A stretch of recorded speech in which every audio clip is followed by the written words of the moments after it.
Tout est énergie. C'est en m'intéressant à cette vision des choses que j'ai cherché à comprendre en quelle mesure les énergies nous touchent directement et quelles sont leurs influences sur notre vie, sur notre santé globale et également sur nos relations aux autres et nos réalisations personnelles. Pour essayer de rendre le plus clair possible mon partage sur ce sujet, je l'ai réparti en 3 épisodes dans lesquels le sujet est abordé sous l'angle de la santé globale pour commencer, puis sous l'aspect relationnel, qu'il s'agisse de la relation à soi ou de nos interactions avec les autres.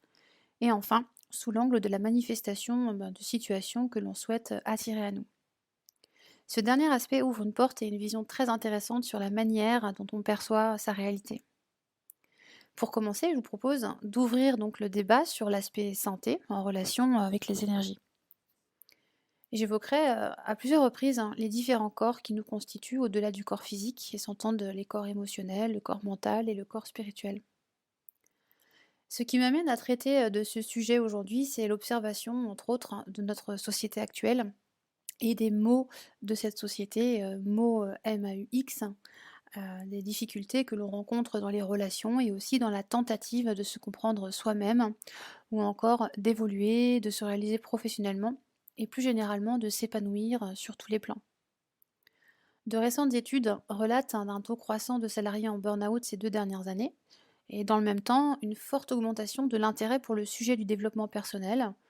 Et en fait, on dénombre en effet nombre de coachs, de thérapeutes en tout genre, ce qui laisse un peu planer dans l'ambiance du collectif comme un air de retour à soi, nécessaire pour tenter de mieux se comprendre et de trouver des solutions face à une sorte de mal-être sous-jacent, qu'il s'agisse de domaine professionnel, affectif, relationnel.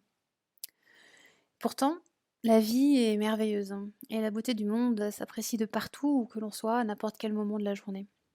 Il suffit de se lever avec le soleil et d'apprécier la splendeur des couleurs du ciel, le rose, le bleu, la fraîcheur du matin et cette nature somptueuse qui s'éveille pour sentir en nous monter plus d'envie et de motivation, d'inspiration à créer de nouvelles choses et à expérimenter l'inconnu.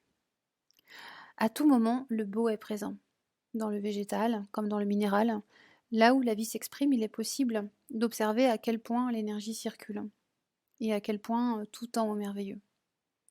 En montagne ou en campagne, les grands espaces nous donnent cet élan, cette envie de voyage et d'exploration. Les océans inspirent eux aussi le mouvement, les va-et-vient des vagues, et l'énergie encore et toujours qui circule, coule et s'écoule librement.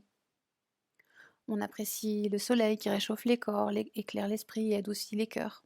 Et aussi la pluie qui nettoie, rafraîchit, abreuve, le vent qui purifie, vivifie en même temps. Bref, partout les éléments nous renforcent, nous inspirent, nous soutiennent, car l'énergie qu'ils propagent soutient la vie. Ce qui est dehors est dedans, rien n'est séparé. Et d'ailleurs, la médecine chinoise et l'Ayurveda incluent les éléments dans leur médecine pour décrire les tendances ou l'état de notre terrain intérieur. Le feu, l'eau, l'air, le bois, le métal, la terre sont des principes mis en relation avec les cycles et les saisons, notre macrocosme, et avec les organes, les humeurs et les émotions, notre microcosme. En tout cas, il y est toujours question d'énergie. Les énergies extérieures qui nous soutiennent et correspondent aux périodes où nous avons besoin de soutenir nos propres énergies intérieures. Observer notre monde extérieur et le mettre en relation avec notre monde intérieur ouvre une porte sur une autre perspective de l'existence et de la vie.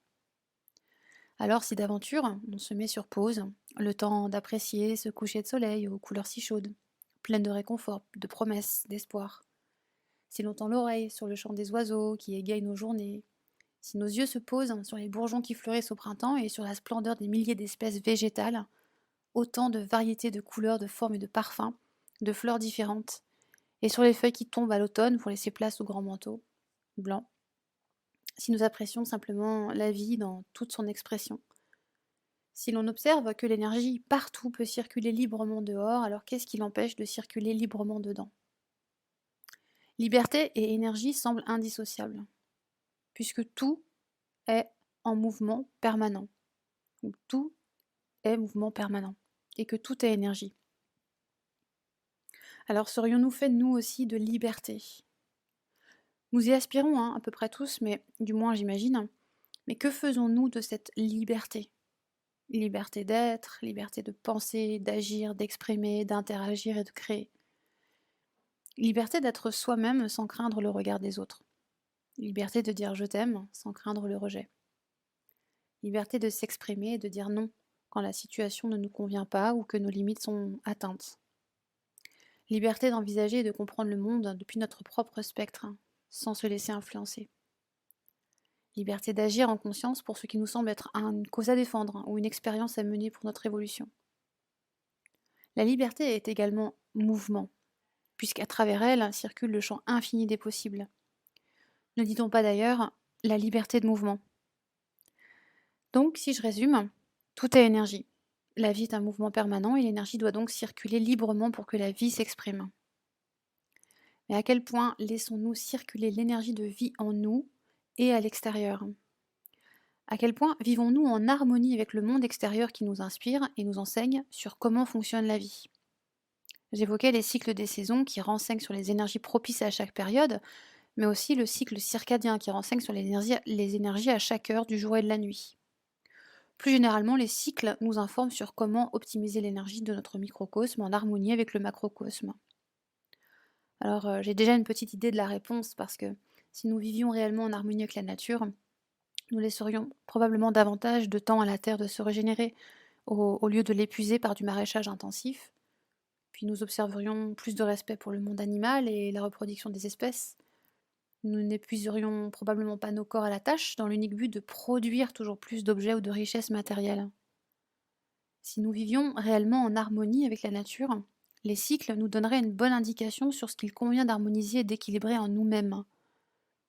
Nous n'épuiserions pas nos ressources internes en nutriments et minéraux par tout ce stress qu'engendrent les problèmes que nous nous créons, bien souvent, mais aussi les difficultés de compréhension de nos interactions les uns aux autres et la manière dont nous communiquons.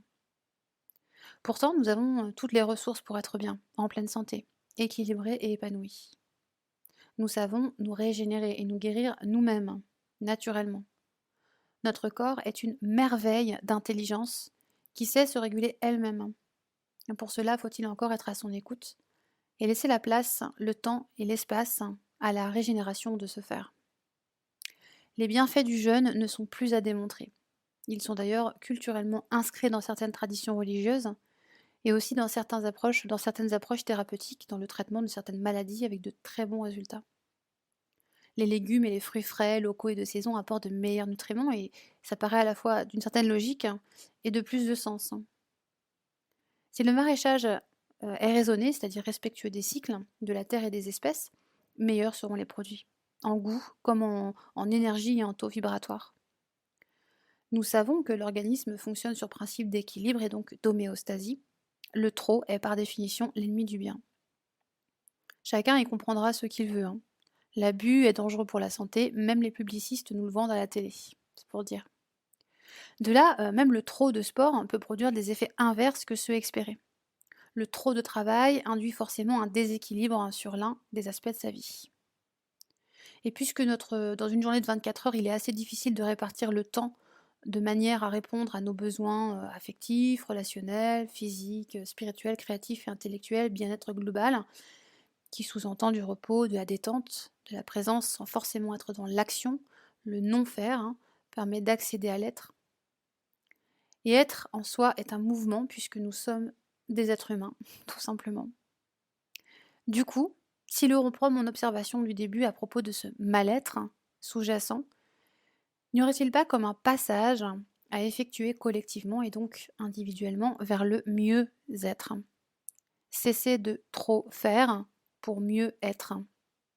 Et que signifie mieux? Il ne s'agit pas non plus de plus en tout cas, mais simplement mieux, c'est-à-dire plus harmonieux, plus équilibré, probablement davantage synchronisé avec le monde extérieur, au rythme de la vie, selon les cycles qu'on observe dans le macrocosme, pour que le flot de la vie circule librement à l'intérieur de nous, pour que dans cet espace d'observation, on prenne le temps de mieux percevoir ce dont nous avons besoin.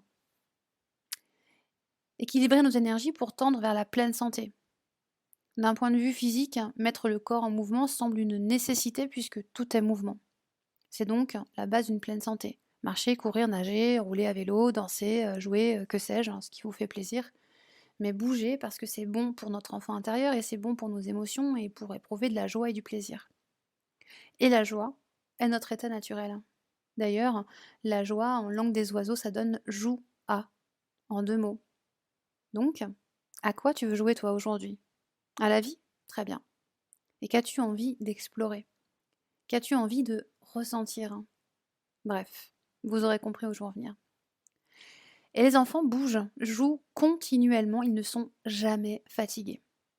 Pourtant, ils ne dorment pas forcément plus que nous, ils ne mangent pas forcément plus que nous, ils vont pourtant à l'école où on les sollicite entre autres beaucoup leur cerveau pour apprendre, et donc beaucoup d'énergie est nécessaire à l'apprentissage. Ils ne jobent pas forcément moins que nous les adultes, hein, ce que je veux dire. La principale différence, c'est qu'ils ne s'attachent pas nécessairement aux émotions vécues, ni aux situations comme étant des problèmes insurmontables. Juste ils jouent, ils courent, ils rient, ils explorent, ils créent, autant qu'on leur laisse de la liberté de créativité. Leur créativité peut être débordante et s'exprimer sous beaucoup, beaucoup de formes différentes. Ils pleurent aussi et passent du rire aux larmes en un claquement de doigts. Ils lient plus ou moins généralement des contacts avec les autres assez facilement. Bref, l'énergie des enfants est débordante et leur créativité a de quoi nous inspirer profondément sur la manière dont nous pourrions repenser nos modes de vie, la façon dont on laisse place à la créativité, au jeu et à la légèreté. Quelques tensions seraient probablement libérées. Et on imagine un monde avec moins de tensions, ça serait quand même vachement plus agréable, non?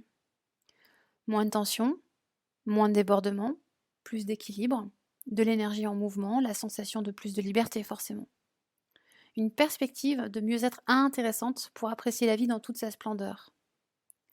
Voilà ce que je voulais partager avec vous dans cet épisode de Tout est énergie, en tout cas dans cette première partie de Tout est énergie. Pour continuer à explorer cette sphère énergétique et ses influences, retrouvez-moi prochainement dans le prochain podcast où on traite cette fois de l'aspect relationnel, attraction-répulsion. Qu'est-ce qui fait qu'on se sente sur la même longueur d'onde ou au contraire qu'on ait du mal à attirer à soi des personnes qu'on aimerait. Énergie et relations, c'est dans le prochain podcast. D'ici là, portez-vous bien, à très vite, merci pour votre écoute. Bye.